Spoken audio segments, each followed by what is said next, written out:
The Overstood Human Podcast. Unfiltered dialogue, real solutions, no labels. The Overstood Human Podcast exists to inspire people to live with strength, freedom, and a purpose in a world full of noise and division. We champion a life anchored in true health, strong family, personal sovereignty, and self-discovery, inspiring our listeners to thrive beyond the confines of the design system. Our mission is to inspire you to break free from mediocrity, think independently, and live a life of meaning, resilience, and impact.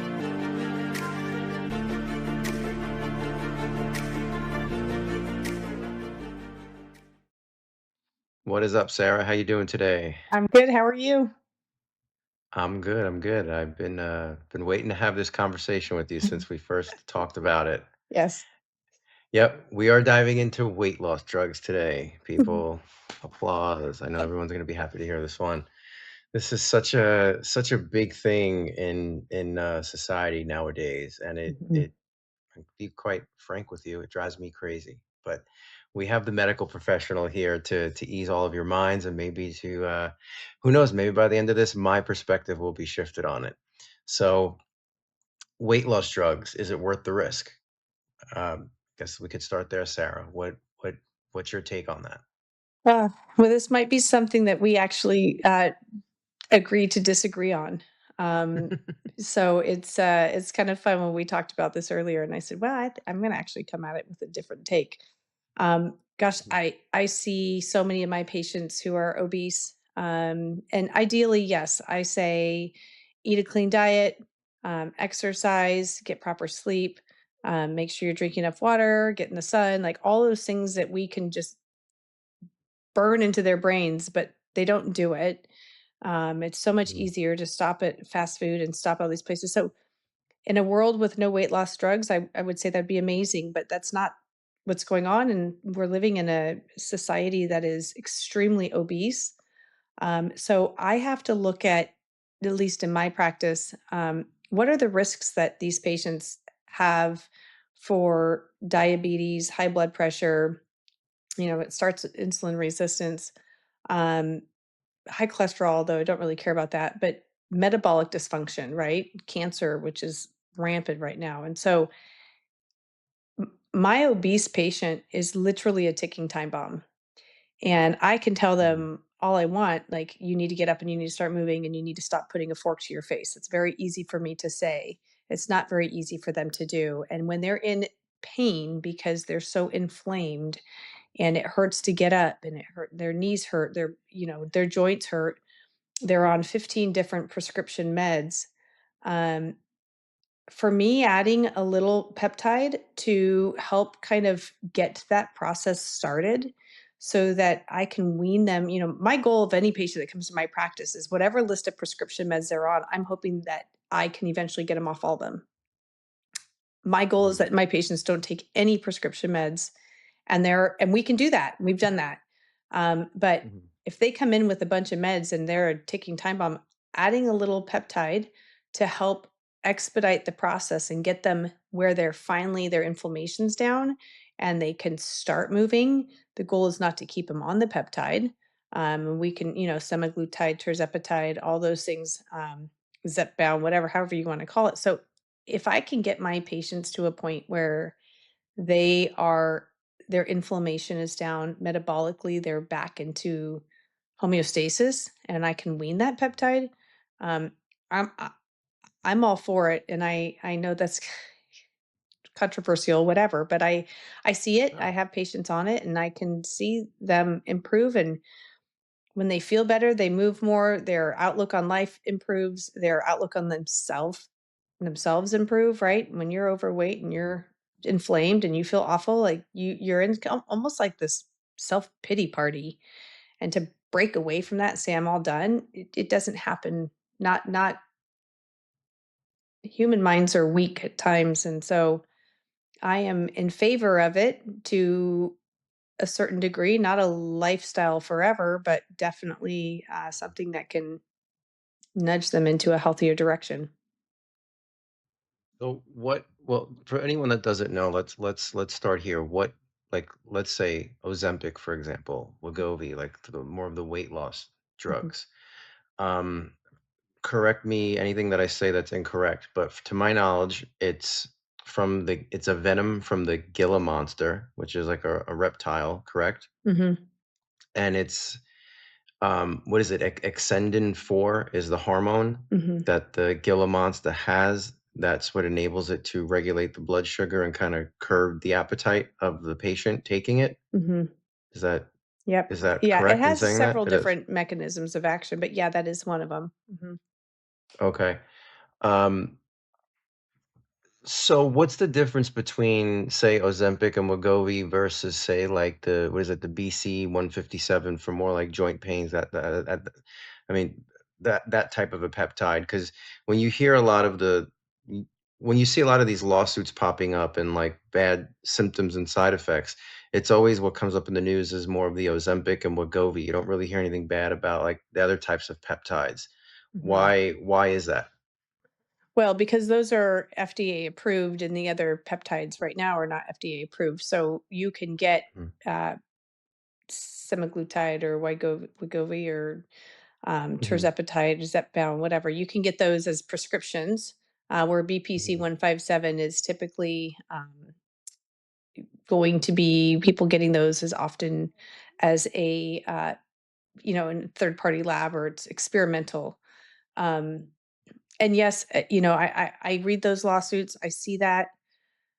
Um, well, first of all, prescription medication also has those same ingredients.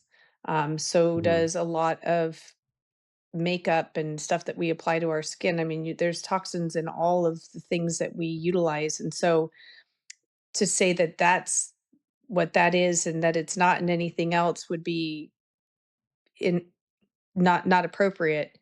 Um, Right. but I see a lot of patients who, I mean, gosh, type 3 diabetes, which is basically dementia now, it's happening. And so, someone who is insulin resistant and diabetic, I mean, the risk of them dying early is very high, and a very, troubled life at that, with oftentimes amputations and, you go blind from diabetes and your kidneys failure and you're on dialysis. And so I look at like the sequelae of someone who's diabetic and their life, if they don't reverse it, ideally they reverse it on their own. But if they don't reverse it, they're looking at uh, patients for life. On ultimately, your kidneys will shut down.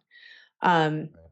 so I have to kind of, for me, it's always like risk benefit, and Mhm, does the benefit outweigh the risk? And if it does, with proper informed consent, um, mhm, then I'm willing to do it. And I know, so we've got like gastroparesis, right, where the stomach kind of slows down, and mhm, that is part of what this peptide does to patients. I mean, it causes slowing of the gastric emptying, which is why you also stay full for longer periods of time.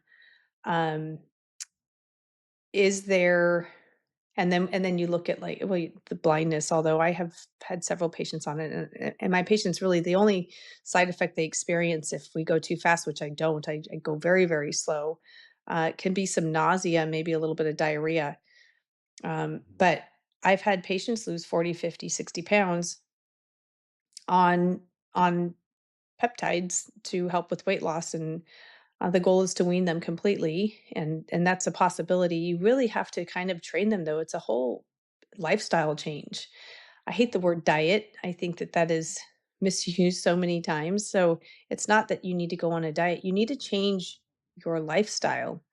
Stop Yep. shopping and buying poisonous foods, and stop going to fast foods and meal prep and exercise. And that's, so I think it can be utilized as a positive thing. It lowers inflammation. So even really low doses, it actually is helping with Alzheimer's at very low doses. Autoimmune diseases where patients have a lot of joint pain and stuff at a very it's micro dosing. Mhm. There's a lot of research kind of looking at that, and ideally we didn't live in a world that is filled with poison and we would never have to use this, but our sky is poison, our food is poison, our water is poison, our clothes are poison, our our products are poison. I mean, we can't get away from it. So, um, unfortunately, people we're a lazy society, Oh um, yeah. Oh and yeah. so Oh yeah. uh, So what in you saying that, what is it, can you give a fair estimate of like what's the percentage of people that you work with on this front, but then when you wean them off, um, they're able to, like you said, stop putting the fork to their mouth and stop eating processed foods, and exercise becomes a normal pattern and habit, and like they're not eating GMO foods, spiking their insulin levels with the synthetics, what's the percentage of that a person, can use it to get the ball rolling, but then they can take it from there, would you say? I think I have more patients that I've put on it that have come off of it than patients that are still on it.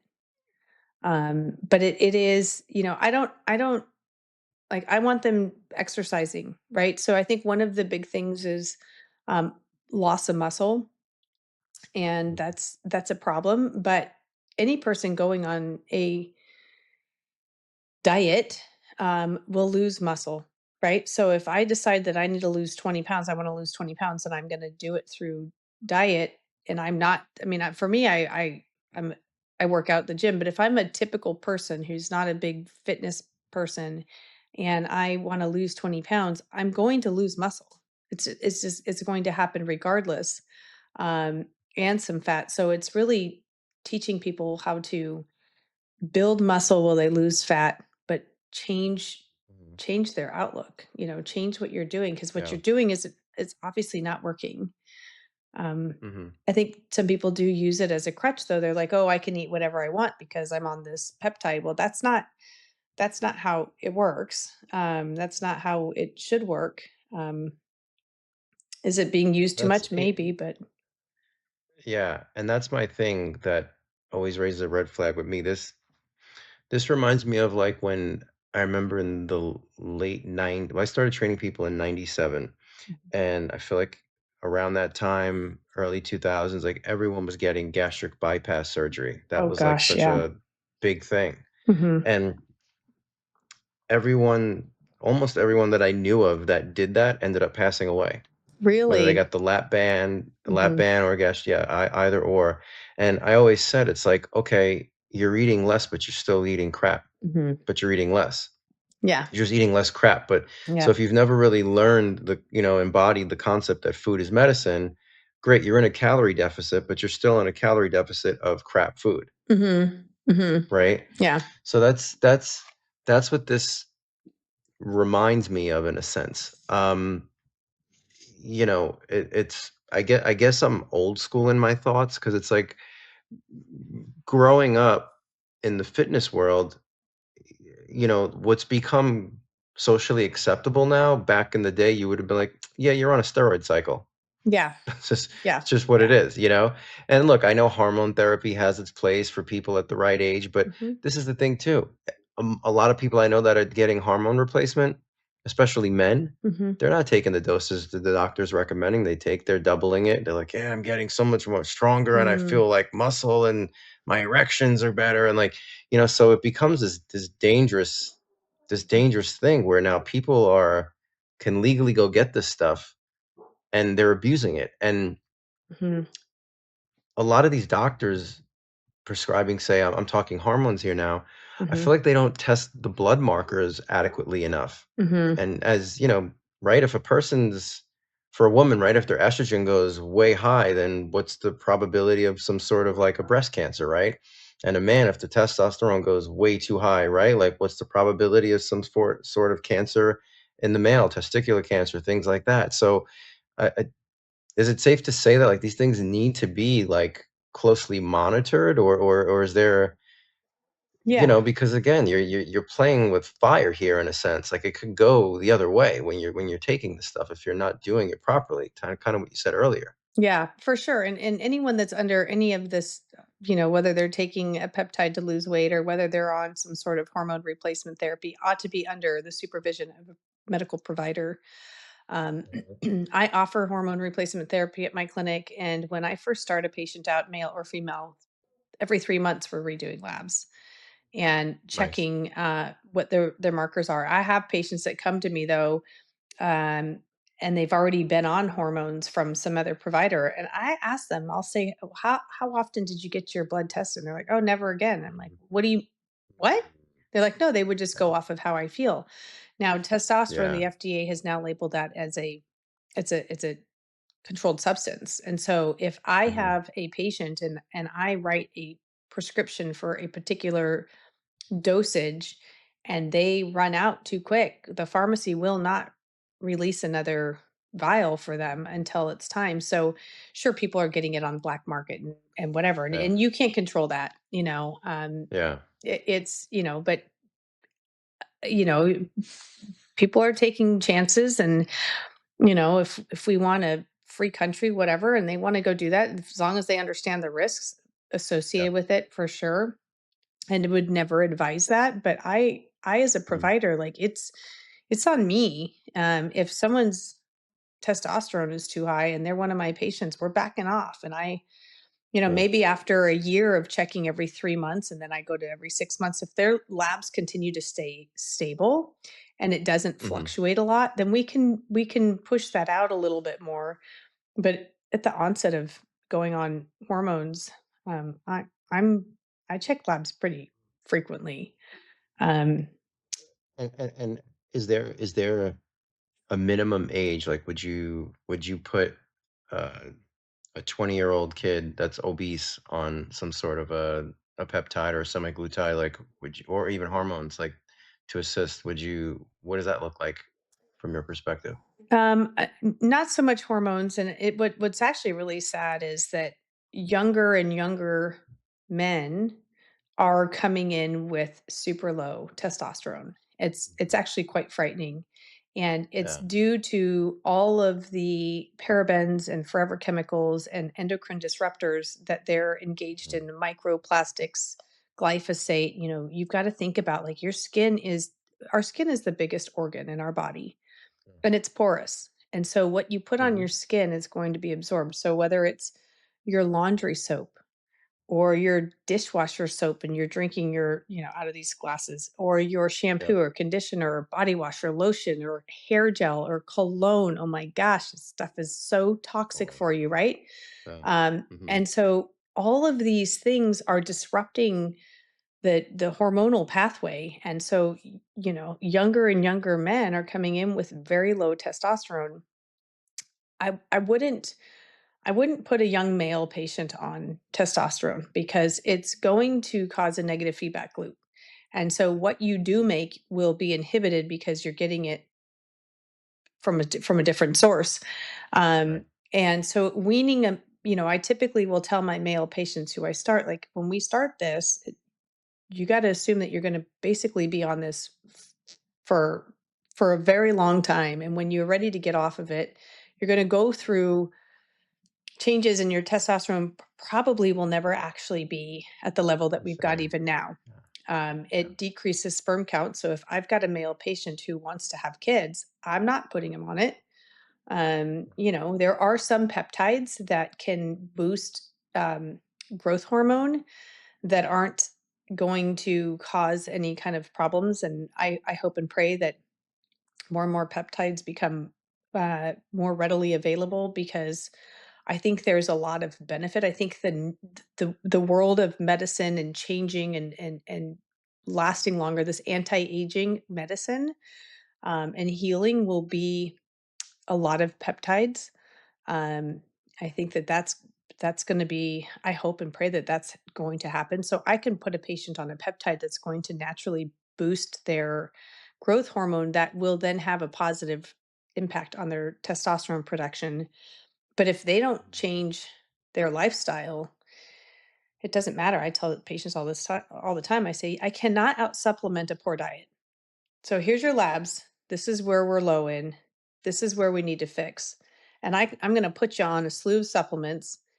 But if you keep eating the way you're eating, it doesn't actually matter, right? You're going to spend a Yeah. crap ton of money on supplements and you're not going to go anywhere because your diet sucks. Um, I would say you're just creating expensive urine for yourself yeah, in you're a on this sense, right? I hamster mean, wheel, right? it's not really doing anything else, And No, no, you look at the have word to change. supplement, right? I always tell people, in addition to. Yeah. right? Like everyone Yeah. wants that magic pill, but like the supplement complements the lifestyle. Absolutely, absolutely, and I think a Yeah. lot of people, I just our food sources are so depleted in nutritional value. Like, I have yet to have a patient where I test omegas. I get an omega Mhm. panel on everybody, um, and I don't have any patient that's not super low in their omegas. The only time I get a good level is because they're actually supplementing. It's not through eating a bunch Mhm. of fish. They're all very low, and I have a lot Mm. of fish eating patients that eat salmon, 3 or 4 times a week, and their omegas are still low because our sources suck. Um, It's tough too, right? Like I think fish is one of those one. I really, I barely. If I have fish once or twice a year, it's a lot because I think even there's a lot of gray areas, even things that are labeled wild Alaskan salmon, of them even being in farm bed type bed yep, situations. You know, yep, and the um, microplastics and the toxins, I mean, our ocean is poisonous, and so you look yeah, at, I mean, how do you source it? It's, yeah, but yeah, no, so I think that there's a lot of things we're lazy, and yeah, I can tell a patient over and over again, the path you're taking is going to lead you to X, Y, or Z, and they don't care, and mhm, they don't change until it's, I don't ever wanna say it's too late, because it's never too late, but when no, they're already diagnosed with 3 or 4, um, diseases that are 100% preventable, 100% preventable, um, that's when they start, you know, taking their health journey, and it needs to start when we're healthy. Like, I don't ever plan on having to take a prescription medication for my entire life. no, Supplements, yes, I will take. Prescription no. meds, absolutely not. And that's not a path that I'm willing to go down.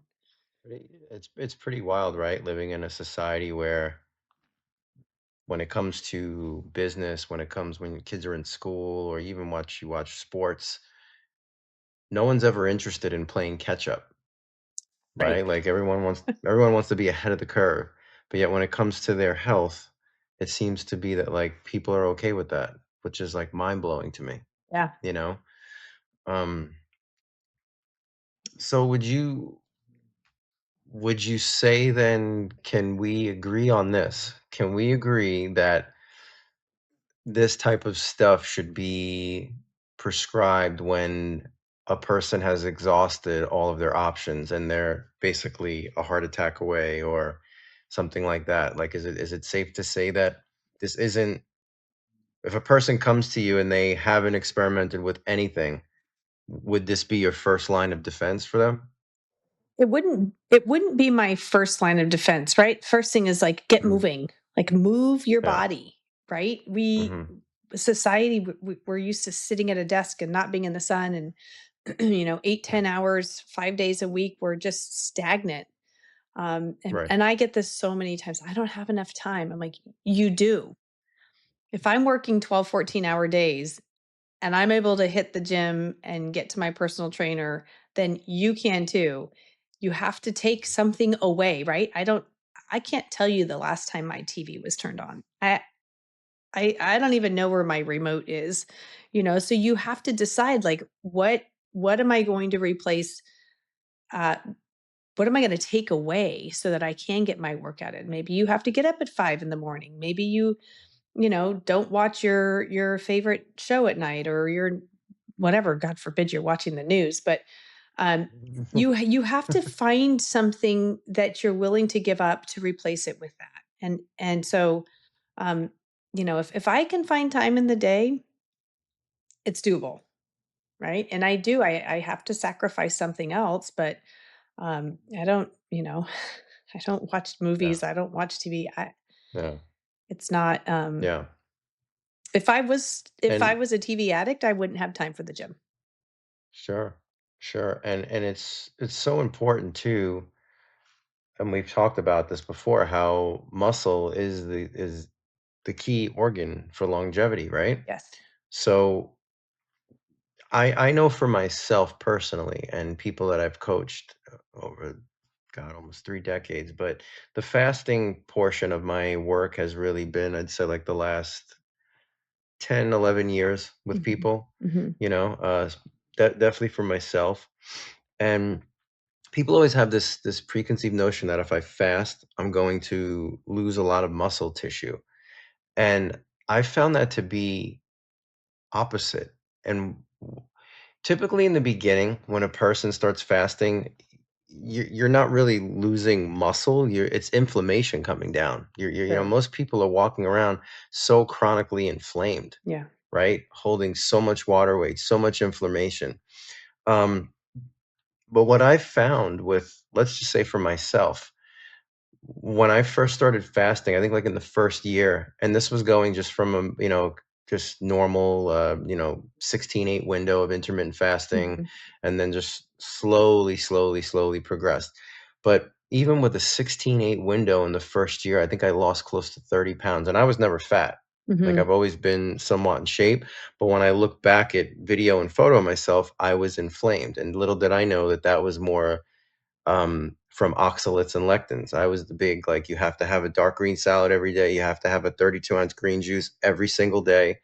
And that was me every day, like Mhm. every day. And once I started going down that path and realizing, like, wow, like my body's not responding to this as well as I thought it should be, when I was able to have that point of reference and I saw the inflammation coming down, I was like, whoa, this is amazing. Mhm. Um, But, what I found was I lost a lot of weight, and then I started gaining, like, I lost about 30 pounds, and then I gained a good 10 to 12-ish, 15 back, and I'm kinda sitting there now, Mhm. and that hasn't changed for years. Mhm. I only do 1 meal a day now, Right. uh, but when I say gain the weight back, the waist is slimmer, my stomach is more defined, but that I'm stronger, and Mhm. my lean body mass is tighter, Mhm. right?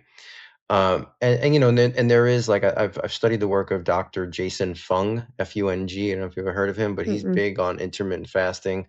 And he's presented data that shows that when you hit that, like, hours 17, 18, so forth, especially when you get into the waters of autophagy with fasting, that there's data that shows that you do get testosterone spikes, especially when when you go into a deeper state of sleep. The pituitary glands release in higher amounts of HGH. Mhm. So there are, and that's my thing, and this is where I try to drive home to people. Like, a lot of the people that I work with, I'm trying to do more, even more mindset coaching nowadays, because again, as we spoke of so many times on the show, your why is crucial, right? Mhm. Um, and I just think that unless you have a debilitating disease where you can't walk or you can't do something, obviously that's different. But if your body's fully functioning and the only thing that's stopping you is your mind,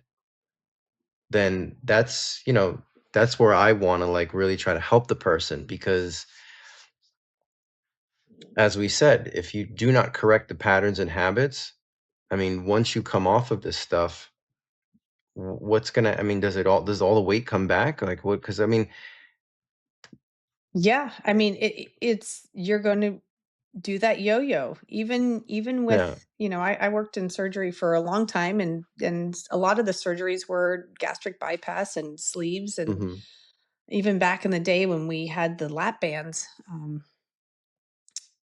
and I would see patients in post-op, and all they could talk about was, like, they can't wait till they could eat a full burger again.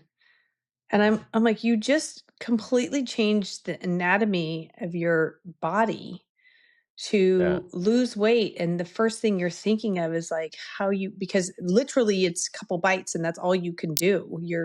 yeah. You will get sick, you'll have dumping syndrome, whatever. There's all kinds of things, and talk about nutritional deficiencies. Oh my gosh, vitamin deficiencies is crazy, Mhm, right? Because where mhm. you absorb these vitamins, you're no longer or your nutrients, like, it doesn't pass that spot. So I think that's just a barbaric. Um, And can you, off of what you just said, can you clarify this for people? Because I always say this, there's bone-thin, skinny, malnourished people, and there's overweight, fat people who are malnourished. yeah. Oh yeah, Is that yeah. is that Yeah, that's I true, mean, right? I'm not I've crazy. got skinny Okay. people that their labs are worse than some of my overweight people. I'm like, "Oh my gosh, I can't Right. believe your labs look this bad." You're still a ticking time bomb. Not Right. as often, but for sure, yes. I have Right. skinny people who are just as high of a risk of a heart attack or stroke as my obese, for sure. Yeah. Yeah. Um, And this uh, this this whole thing too of, when you see people who like, "Oh, I have to eat every 2 hours." It's like, and No, you don't." I mean, again, maybe there's some people like that are exception to the rule with blood sugar issues, but why are there blood sugar issues, right? Like, I mean, let's go to the yeah, precursor of that. yeah. But if you're one of those people listening where you're like, I have to eat every 2 to 3 hours, 'cause sometimes I talk to more men, I would say, than women will be like, you eat one meal a day, I would die. How do you do that? And it's like, well, when I eat, I'm eating real food and like my body's utilizing that properly. If you're eating every 2 to 3 hours, you're either, again, you're spiking your insulin levels so much. Two, your body's just programmed, right? Because I know even for Mhm, me, I usually eat around anywhere between 2 to 4 o'clock every day is usually when I'll eat, depending on my work schedule. And some days I want to push the envelope. Some days I want to do a full 24 hours. Other days I want to go a little bit longer if I'm not hungry. mhm, But around that time, I feel hunger pains because my mhm, body knows it's getting close to time to eat. mhm. So if you feel like when you wake up, you have to eat, and look, I was like that. I think we've all, I mean, you fast, Sarah, you were telling me, like, Yeah. we were all at a point in our life where you get up, you're starving, right? 2 or 3 hours later, I'm starving. Like, again, when you come out of childhood and your parents always kind of like, you got to eat every eat, eat, Mhm, eat. Like, you're growing, your body's trained and programmed for that. mhm, And I always say, like, reboot the motherboard of the computer, if you will, mhm. by doing these principles. And so it's either programming, your blood sugar's all out of whack, or you have some crazy like parasites going on that are like, feeding off of all the sugar that you're eating, and you're getting like no nutritional value from anything that you're eating. So therefore you're becoming malnourished, whether you're a skinny body type or an obese body type, Right, right, right? right. Um, so back to the muscle thing though, and I know every situation is different and who the hell knows in Hollywood, but obviously when you think Ozempic, you think, you see this Ozempic face going on, you see that talked about a lot. Mhm, And I mean, look at like, again, I don't know their situation, but I think the poster children for that is um the Osbournes. I always see them, Sharon mhm, Osbourne and mhm, the daughter. mhm, And I mean, they look so sick, like mhm, so like gaunt and mhm. sick. And then I've seen memes like Ozempic face, and I don't even know there's tons of it, like Sure, actors or whatever, sure. and you can see like how gaunt and like sucked out they look. Mhm. So my question is, when you're seeing that, is that because an individual is still on it and they just, now there's this whole fear of like, I'm going to gain the weight back. So now they're like, it's like an addict in a sense where they have this body dysmorphia and they just keep taking it and their body doesn't even need it anymore? Or has there been, kind of like to piggyback off of what you said before, um, are things not functioning properly anymore? I know like you know, when men abuse testosterone, their testicles shrink because, like you said, it's coming in other ways, so your testes don't have to work, Mhm. right? So when we see this gaunt look on somebody, is it because they're still on it, or could there be, or has there been, to your knowledge, some sort of damage to the metabolism or something going on where their body hasn't recovered? What is that? Yeah, I mean, it's a lot of fat that kind of, we've got fat deposits in our face, Hmm. that give us our face structure, and so as you lose those fat deposits, you're going to have, actually, I think, older looking face, right? So the Right. skinnier we get, the looser our skin gets, and I think that that actually makes someone age much quicker or look like they're aging much quicker. Um, you know, if I guarantee that they are probably still on it, but they're not using it the way it should be used. Like, you need to be working out. All my patients, I'm like, get Right. on creatine, go to the gym. Are Hmm. you lifting? Are Right. Because I think that there can be some benefit with it if people do it properly. You can gain muscle mass on Ozempic. You can, but you have to do it right. You, you, Right. you can't nothing, and even just getting to like The, the discipline of working out, right? I mean, I don't know the percentage in America, but it's a very small percentage of people that actually work out. It's a commitment. It's a it's a habit, it's a commitment, it's a sacrifice. Um, but the benefit far outweigh the alternative. So Mhm. I guarantee a lot of those people that kind of are the poster people for Ozempic, they're not working out, and people do. I Right. mean, people abuse everything. They really do. I Everything. mean, Yep. everything in life Yep. you can abuse, Yep. and so someone's going to be on it, I guarantee, and they're going to say, "Well, sure, I can eat whatever I want because I'm on that drug, Right. and so I'm going to lose weight regardless." And you that takes like a change in their mentality. Mhm. Good luck on that. But um, Right. I have seen, I've seen what happens uh, with obese people not changing. I see the risks associated with that, and you know, um, people end up, on a lifetime of 15 different drugs, many of which are a drug taken because it's countering the side effect of the other drug they're on. And so, and society, like, I think the biggest lie in medicine is, oh, well, type 2 diabetes runs in my family. And so, Mhm. I'm bound to get it. No, there's no such Yeah. thing as type 2 diabetes running in anybody's family. Your doctor is lying to you. Habits and environment run in the family, but just because your mom and grandma and grandpa and whatever dad had type 2 diabetes does not mean you're going to get type 2 diabetes. If you live the lifestyle that they lived or currently are living, then yes, you are. But that, I mean, that's one of the biggest lies out there in medicine is expect to have it because your family has it. But No. what about, I mean, I know we both agree on the whole cholesterol thing is complete Eh, yeah. BS, but like, what do you say to somebody that says that? Oh, my grandfather and my dad have it, and I have high cholesterol too. My body just produces too much of it. What's that all about? Yeah, I mean, I think that some people naturally have higher cholesterol levels because that's what their bodies need. I don't think cholesterol is the leading cause of heart disease, metabolic dysfunction, insulin resistance, elevated homocysteine, elevated C-reactive protein, elevated interleukin 6. Yes, that will lead to heart disease. Mhm. But elevated cholesterol in and of itself is not the risk. It's all those other things. And it all comes down to we are what we eat. We literally are what we eat. You can either heal or cause a disease with what you put in your mouth. And so, and in America, we have, you go to any street corner and you got 5 or 6 fast food places.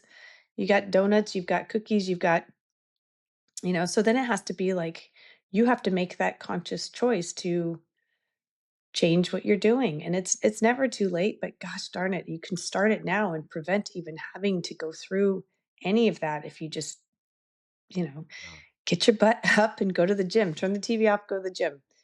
Change one thing at a Yeah. time in your diet and you can prevent Yeah. having to be on drugs. To your knowledge, I mean, now we're kind of going into a different direction with this, Mm. but I brought up cholesterol. Um, is there any stats? I'm not aware of this. I'm sure you probably are, but people with low cholesterol, are they more prone to say like cancer? Because I know that like if you have adequate cholesterol and so you go into the sun, it helps your body production of vitamin D, right? Mhm. So and we know how beneficial vitamin D is when it comes to cancer, Mhm. right? So Sure. what do you know any can you elaborate on anything that am I off balance by saying even questioning that, or like is there something there with low cholesterol and cancer, or do you see that in labs? I think if someone naturally has low cholesterol and they're not on a statin, I don't know if there's a correlation, but someone on a Mhm. statin, oh, there's all kinds Mm. of risks with statins. I mean, when you lower your cholesterol, you have to have a cholesterol of at least 140 to even make sex hormones. So Mhm. someone that goes on a statin and now their total cholesterol is 120, and oh, the cardiologist, woohoo, they're not caring about any other organ besides your heart. Um, Now you're not making sex hormones. So what happens Right. when you don't make sex hormones? Your bone density goes down, your brain function goes down. Um, you know, mental clarity goes down. And so when you're now depleting your sex hormones, the avalanche that takes place after that is huge. And so there are, I think there was Dr. Jack Wolfson said this. There was a study done. What percentage of patients actually benefit from a statin? 1%. Mm. 1%. That 1%. 1%. Wow. So Believe it. if it lowers your risk of heart attack and stroke by 1%, that means 99% of patients on those drugs are not lowering it. And the risk of Alzheimer's and severe muscle aches, it's toxic to the liver. All those things start to it. Now we're seeing that statins actually increase risk of diabetes as well. So if 1% benefit, 99% don't, like I'm not taking that risk, right? You benefit What? alternatives, risks associated with things. So I don't write statin Yeah. drugs for cholesterol. But what an awesome money maker too for the pharmaceutical. I Oh, don't know heck many yeah. people that come off of how many people do you know come off of statins? Well, It's they usually usually will come off because they've learned what it's doing, but you're never going to have a right, doctor but say it's time you can right, come that's what off I mean. now. Right. Never. That's what I mean. It's like you're on that, you're on it for life, baby. That's Yes. it. Like Yes, it's and then you right. got There's dementia. and Yeah. no, not and also the CoQ10, right? Then you have heart Oh, issues, yeah. right? With Yeah, that? every prescription Mhm. medication has it's a double-edged sword. So, Yeah. even like blood pressure medications, it will lower your ability to absorb certain vitamins. Coenzyme Q10 is Right. huge, and so if you if you can avoid it altogether, that's goal, right? But when you Right. any prescription drug, there's going to Right. be something that is depleted in the body, um, some sort of nutritional value or some sort of side effect that you're going to need to counter with some other prescription drug. So, big pharma, even biblically, pharmakia, it's like the hand of the devil. Um, if someone has high blood pressure or cholesterol issues, right, then there are a lot of nutraceuticals out there, botanicals that you can take to replace that, prevent having to go on a prescription drug. And I'll exhaust that for sure, but I'm not going to put someone on a Yeah. statin for cholesterol. I won't do it. Yeah. Yeah. Well, I hope that was insightful for everybody. I think that was a lot of good information there. And I will say that you shifted my perspective, meaning Yeah. I'm not surprised. I'm totally, totally not surprised in any way, shape, or form of how you approach it, knowing your body of work and getting to know you as a person. Again, when I have these preconceived notions, when I hear that, I think doctors are just writing scripts and like, yeah, go, which a lot are. I Sure. mean, a lot are. Let's face it. But I'm not surprised that you're doing it the way you're doing it with authenticity and integrity and real dialed in care. I mean, that makes total sense to me with the way that you're approaching it, for Mhm. sure. Yeah. Um, Lots of so blood work. My patients, if you ask any of my patients on hormones, are like, "Ah, it's 3 months again. I gotta, I gotta go get my labs again. yeah, And that's I great. won't refill meds unless I see what their labs show. Mm. You are a rare gem, so that's awesome, and your patients are really blessed to have someone with a medical degree that sees it that way and drives the car that way. It's very important because it could lead to a very dangerous road. It really could. Absolutely. But so could anything, like you said, if we go too extreme with another thing, right? I think we were talking just earlier about fasting. Like if you're fasting for 3-day water fast and doing really like intense exercise, that could be very dangerous too, Sure. right? So Sure. so everything with balance. Um, do you have anything else you want to kind of add to this before we wrap up from your perspective for the people? I just want to encourage everyone, like change your habits now. And if you are, you know, kind of teetering on borderline some sort of diagnosis, don't don't get caught up in the it's too late. It's never too late. You can still have a diagnosis of diabetes, high blood pressure, high cholesterol, whatever. You can reverse it. You can reverse it just by changing habits. So it's never too late. Don't get caught up in that. And you can get off your meds under supervised, you know, be under the supervision of a medical provider, but you can do it on your own with nutraceuticals and a healthy diet for sure. Yeah, absolutely. And yeah, if I guess I'll end with saying that I know that everything and anything is possible with discipline and with a focus and with a purposeful why.